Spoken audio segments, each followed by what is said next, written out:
Hello friends, welcome back my channel.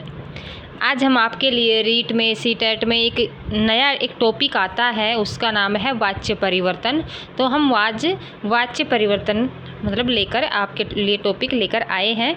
तो आज हम पढ़ेंगे वाच्य परिवर्तन यानी कि वाच्य। तो सबसे पहले हम देखते हैं कि वाच्य किसे कहते हैं, कि वाच्य होता क्या है।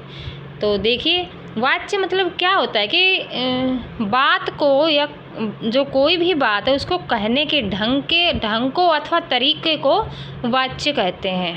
यानी कि कोई बात होती है तो उसको कहने का जो तरीका होता है, उसका ढंग होता है, उसी को हम वाच्य कहते हैं। तो देखते हैं वाच्य कितने प्रकार का होता है। वाच्य 3 प्रकार का होता है: कर्तृवाच्य, कर्मवाच्य और भाववाच्य। सबसे पहले देखिए कि यहाँ पर इन दोनों में से ये इस प्रकार से सवाल नहीं पूछता है, चाहे सीटेट हो, यूपी टेट हो, एमपी टेट हो। रीट में भी इस तरीके से किसी भी जो कोई भी कंपटीशन एग्ज़ाम होता है उसमें इस तरीके से सवाल नहीं पूछता है कि वाच्य क्या होता है, वाच्य कितने प्रकार का होता है। नहीं, इस प्रकार से नहीं पूछा। लेकिन हमें अपनी नॉलेज के लिए यह जानना बहुत ज़रूरी होता है। तो इस प्रकार से हमने इसका वाच्य का प्रकार बताया: कर्तृवाच्य, कर्मवाच्य और भाववाच्य। तो अब हम देखते हैं कि कर्तृवाच्य क्या होता है। देखिए, कर्तृवाच्य क्या होता है कि कर्तृवाच्य में सबसे पहले देखो कि एक सेंटेंस दिया हुआ होगा, उसमें हम देखेंगे कि कर्ता, कर्म और क्रिया।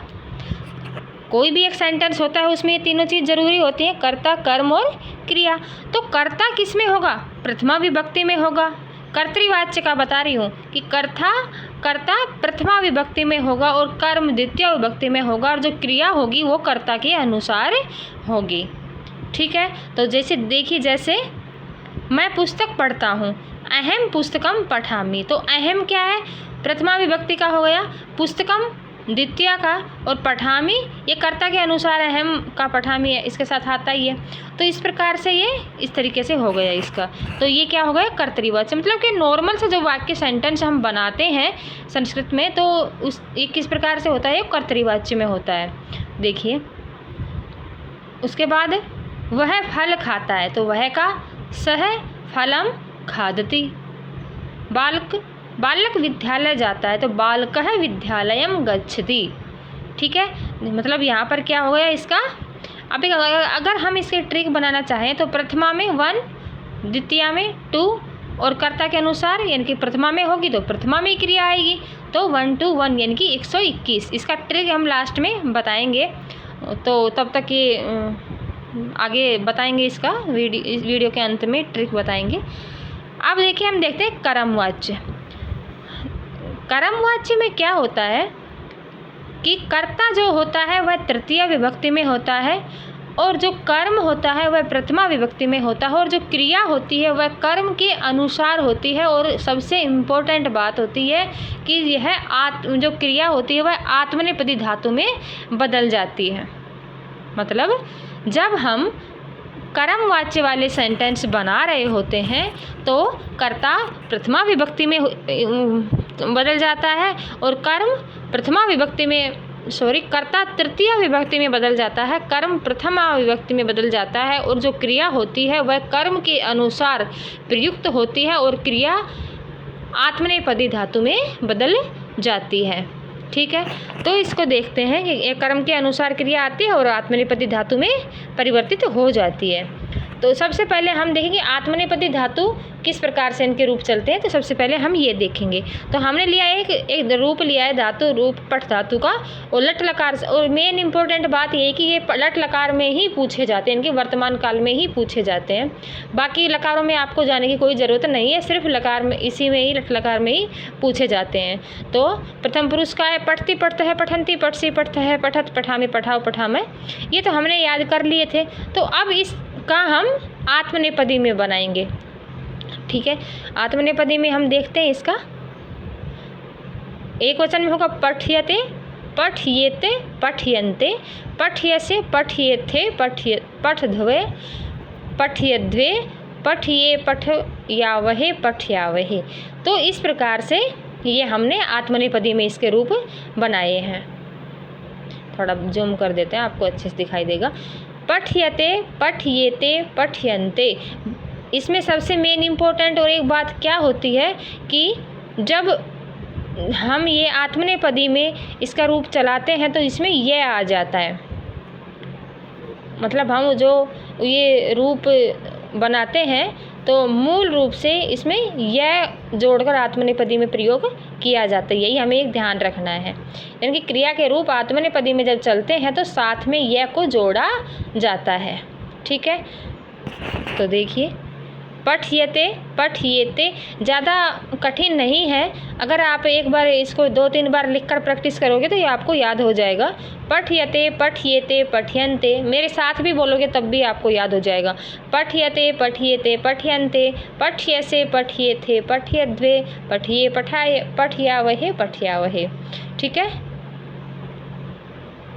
अब देखिए हम यहाँ पर देखते हैं कर्ता कितने प्रकार के होते हैं। ये हमने पढ़ा था जब हमने धातु रूप शुरुआत किया था, तब हमने ये पढ़ा था। तो कर्ता 9 होते हैं। स, तौ, ते, ये पुल्लिंग में होता है, स्त्रीलिंग में होता है सा, तेता, नपुंसक में लिंग में होता है तत्, तेतानि, और त्वम, युवाम, यूयम, अहम, आवाम, वयम। मेन रूप से 9 कर्ता होते हैं। स, तौ, ते, त्वम, युवाम, यूयम, अहम, आवाम, वयम। तो हम इसमें जो तृतीय विभक्ति में परिवर्तित करेंगे इसको, तो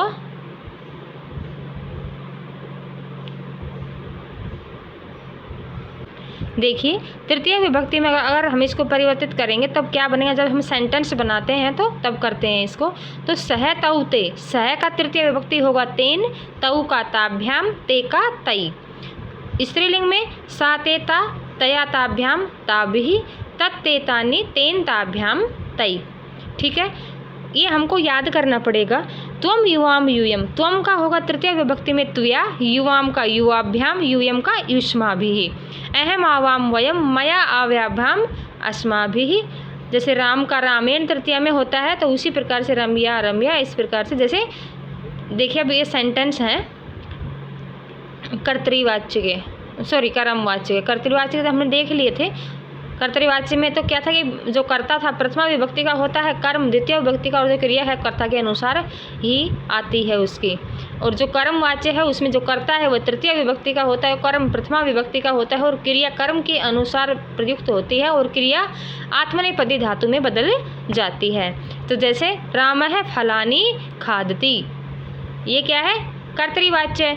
अब ये कर्मवाच्य में हमें परिवर्तित करना है तो किस प्रकार से करेंगे। तो रामः का रामेण आ जाएगा, रामेण, फलानी का नपुंसक लिंग है, द्वितीय विभक्ति आएगी, प्रथमा विभक्ति आएगी, ये द्वितीय विभक्ति तो प्रथमा विभक्ति में फलम, फले, फलानी। तो प्रथमा में भी ये मतलब नपुंसक लिंग है तो प्रथमा और द्वितीय विभक्ति दोनों सेम एक ही रूप चलते हैं तो फलानी ही आ जाएगा।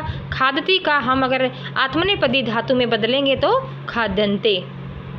ठीक है, सह फलम खादती, सह का तेन आ जाएगा, तेन फलम खाद्यते।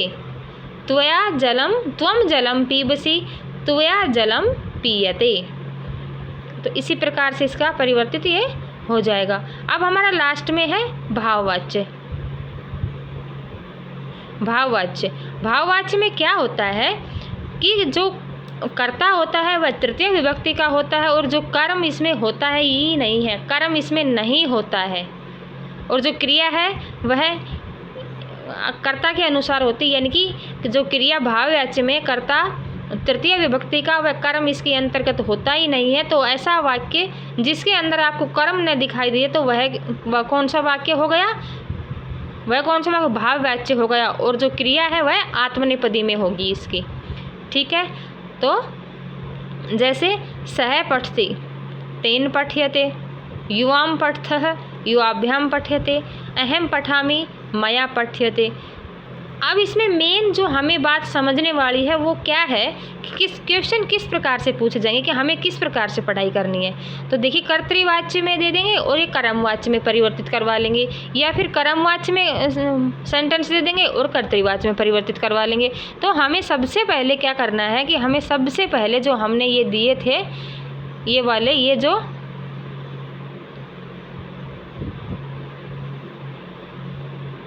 ये जो शब्द दिए तो सबसे पहले तो हमें ये जो आत्मनेपदी की धातु रूप है उनको याद करना है। उसके बाद जो हमने ये शब्द बताए थे सयतौते में तैन ताभ्याम तई, सातेता में तया ताभ्याम ताभि, तत्तेतानि में तेन ताभ्याम तई, ये तृतीया विभक्ति में परिवर्तित करने वाले शब्द हैं। इनको हमें थोड़ा याद करना है। त्वम युवाम यूयम, त्वम का त्वया, युवाम का युवाभ्याम, यूयम का युष्माभि, अहम आवाम वयम, अहम का मया, आवाम आवाभ्याम, वयम अस्माभि, राम का रामेण। इस प्रकार से हमें ये शब्द याद करने पड़ेंगे। उसके बाद हमें कोई प्रॉब्लम नहीं होगी इनको परिवर्तित करने में। तो देखिए सबसे पहले ये देखो अहम श्लोकम पठामि, तो ये कर्तृवाच्य है। क्या है? कर्तृवाच्य। और अब हमें इसको कर्मवाच्य में परिवर्तित करना है। कर्मवाच्य में हम कैसे परिवर्तित करेंगे? ये देखिए अहम का तृतीय विभक्ति हो जाएगा मया, श्लोकः पठ्यते, श्लोकम तो श्लोक है हो जाएगा इसका प्रथमा विभक्ति, और पठ्यते ये पठामी का जो आत्मनेपदी धातु करेंगे उसका हो जाएगा। देखिए सबसे पहले उसके बाद हमने क्या करना है कि जो आत्मनेपदी धातु होती है हमें एक बात और ध्यान रखना है कि अगर इस प्रकार से कोई सेंटेंस दे दे, जैसे अहम श्लोकौ पठामि, ये श्लोक हमें दे दिया और हमें ये पूछना है, बताना है कि ये कर्तृवाच्य का है या भाववाच्य का है या कर्मवाच्य का है। तो सबसे पहले तो हम इसमें धातु देखेंगे। तो धातु क्या है? पठामी। तो पठामी क्या है? वर्तमान काल लट लकार है, तो ये आत्मनेपदी धातु नहीं है। तो आत्मनेपदी नहीं है तो कर्मवाच्य और भाववाच्य तो वैसे ही हट जाएंगे, क्योंकि इन दोनों में आत्मनेपदी धातु दिखाई देगी हमें। तो हम सबसे पहले फिर उसके बाद हम क्या करेंगे? कर्मवाच्य कर्तृवाच्य में ये इसका उत्तर लगा देंगे। तो अहम श्लोकौ पठामि, तो मया श्लोकौ पठ्येते। इस पर अहम पुस्तकम पठामि, अहम का तृतीय विभक्ति हमें चेंज करना है, तो मया पुस्तके पठ्यते।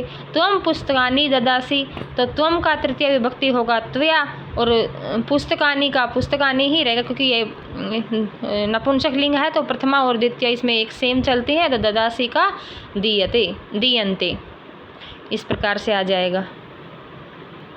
उसके बाद है बालकः विद्यालयम गच्छति, तो बालकः का क्या होगा?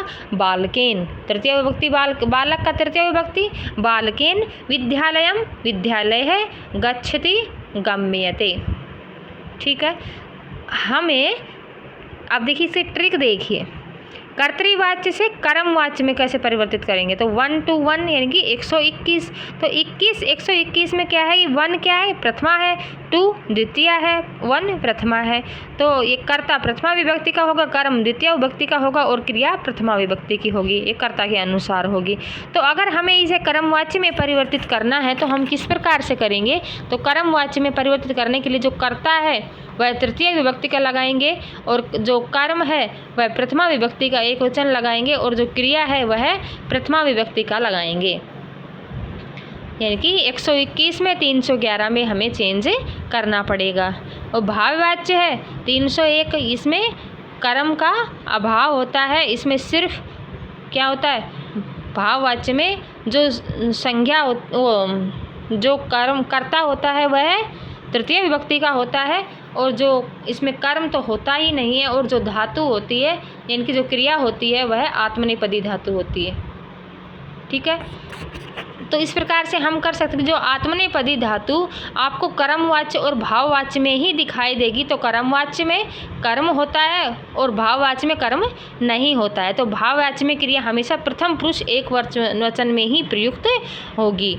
ये हमें भाववाच्य में याद रखना है कि भाववाच्य में क्रिया हमेशा प्रथम पुरुष एक वचन में ही प्रयुक्त होती है, और इनको हम इंग्लिश में एक्टिव वॉइस और पैसिव वॉइस भी बोलते हैं। ठीक है,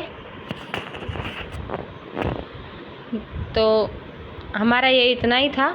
अगर आपको इसमें कोई भी डाउट है तो आप हमें कमेंट करके ज़रूर पूछ सकते हैं। ठीक है, तो और अगर आपके लिए वीडियो आपके लिए थोड़ी सी भी समझ में आई हो और आपके लिए हेल्प हो तो वीडियो को लाइक कर देना, चैनल पर नए हो तो चैनल को सब्सक्राइब कर लेना। और नेक्स्ट वीडियो के लिए तब तक बाय। वीडियो देखने के लिए थैंक यू।